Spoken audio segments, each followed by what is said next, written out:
ভবানীপুরের বকুলবাগান রোডের এই বাড়ির একতলায় ভাড়া থাকতেন সুনন্দা গঙ্গোপাধ্যায়। একটি এনজিওর সঙ্গে যুক্ত সুনন্দা গঙ্গোপাধ্যায় এই বাড়িতেই পথ শিশুদের পড়াতেন। রবিবারের পর সোমবার সকালেও এক কিশোর এসে দেখে বাড়ির সদর দরজা হাট করে খোলা। ভেতরে ঢুকে সে দেখে বাথরুমের বাইরে নালায় পড়ে রয়েছে সুনন্দার দেহ।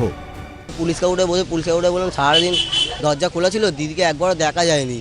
তারপর ভেতরে গিয়ে খুঁজলাম, পুলিশগুলোর সাথে ভেতরে গিয়ে দেখলাম, চেয়ার পেয়ার সব জায়গায় দেখলাম, ঘর পর দেখলাম। তারপরে উঠোনে মানে রান্নাঘরের পাশে উঠোনে গিয়ে দেখলাম ওই মানে নালা একটা নর্দমার মধ্যে ড্রেনটা খোলা পাশে উল্টো হয়ে ঢোকানো, পাটা ওপরে হয়ে আছে। পুলিশের প্রাথমিক অনুমান রবিবার রাতের আগে বৃদ্ধার মৃত্যু হয়েছে। প্রাথমিক তদন্তের পর পুলিশের অনুমান বৃদ্ধাকে শ্বাসরোধ করে খুন করা হয়েছে।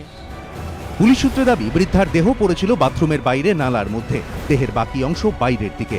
তদন্তকারীদের বক্তব্য, দেহ যেভাবে পড়েছিল এবং জীবও বেরিয়েছিল তা দেখে মনে হচ্ছে শ্বাসরোধ করা হয়ে থাকতে পারে। যেভাবে বডিটা ছিল ওই ইন দ্য ড্রেন, তাতে মনে হচ্ছে সেটা ন্যাচুরাল নেই, দের ইজ সামথিং আনন্যাচুরাল। স্থানীয় সূত্রে খবর, 6 কাঠার ওপর ওই দোতলা বাড়িটি কিনেছে হিমাংশু শাহ নামে এক প্রমোটার। বাড়ির 3 ভাড়াটের অন্যতম ছিলেন সুনন্দা। অভিযোগ, হিমাংশু দীর্ঘদিন ধরেই ভাড়াটে পরিবারগুলিকে বাড়ি ছেড়ে উঠে যাওয়ার জন্য চাপ দিচ্ছিলেন। পুরো বাড়িটাই একাই থাকতেন। প্রমোটার দীর্ঘদিন ধরে ওনাকে ভয় দেখাচ্ছিল যে তুমি বাড়ি খালি করে দাও, তোমায় খুন করে দেবো, এমুক করে দেবো। উনি রেগুলার থানায় অভিযোগ জানাতেন, অভিযোগের কপিও আমাকে দিতেন। 2014 সালে সুনন্দা গঙ্গোপাধ্যায়কে একবার অপহরণ করা হয় বলে অভিযোগ সেই ঘটনাতেও হাত ছিল এই প্রমোটারেরই। বলে না, আমাকে তো মেরেও দিতে পারে, কোনো দিন কোনো ঠিক নেই। কোনো সারা শব্দ আমরা সেরকম পাইনি। গেটটা খোলা থাকতো।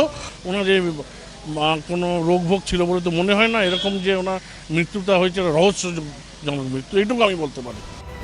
প্রমোটারের বিরুদ্ধে অত্যাচারের অভিযোগে বছর 2 আগে ভবানীপুর থানায় চিঠি লিখে সুনন্দা গঙ্গোপাধ্যায় আশঙ্কা প্রকাশ করে বলেছিলেন, এরা আমাকে আবারও অপহরণ করে এবারে জানে মেরে দেবে।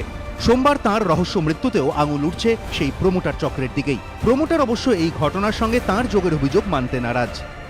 हत्या हुई है कि हार्ट अटैक हुआ है कि कार्डियक अरेस्ट हुआ है, मेरे खुद को मालूम नहीं है। चीटी को भी नहीं मारते तो आदमी को मारने का तो सोच भी नहीं सकते।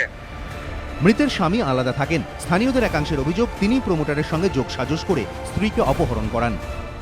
अनफॉर्चुनेटली इनके हस्बैंड और इनका ताल्लुकात ठीक नहीं थे, इसलिए जब जब इनका और हस्बैंड का कुछ भी होता था तो ये सब लोग यही सोचते थे कि इसमें जो ओनर है वो अपना हस्बैंड के साथ मिलके इनको हैरेस कर रहा है। এই অভিযোগ অস্বীকার করেছেন মৃতার স্বামী। প্রত্যেকের সাথে প্র্যাকটিক্যালি আমার কোনো সম্পর্ক ছিল। অ্যাকচুয়ালি আমার বাবার নামে ভাড়া ছিল, বাবা মারা গেছেন। বাবা মারা যাওয়ার পর অটোমেটিক এটা মা এবং আমার নামে এবং আমার ভাই বোনের নামে। ভাই বোন তো এখানে থাকেই না। পুলিশ আধিকারিকরা জানিয়েছেন এই ঘটনায় অভিযুক্ত প্রমোটারকে জিজ্ঞাসাবাদ করবেন তারা। খতিয়ে দেখা হচ্ছে বৃদ্ধার স্বামীর ভূমিকাও। দেহটি আপাতত ময়নাতদন্তের জন্য পাঠানো হয়েছে। সেই রিপোর্ট মিললে গোটা বিষয়টি আরও পরিষ্কার হবে বলে মনে করছেন তদন্তকারীরা। প্রকাশ সিনহা ও হিন্দল দে, এবিপি আনন্দ, কলকাতা।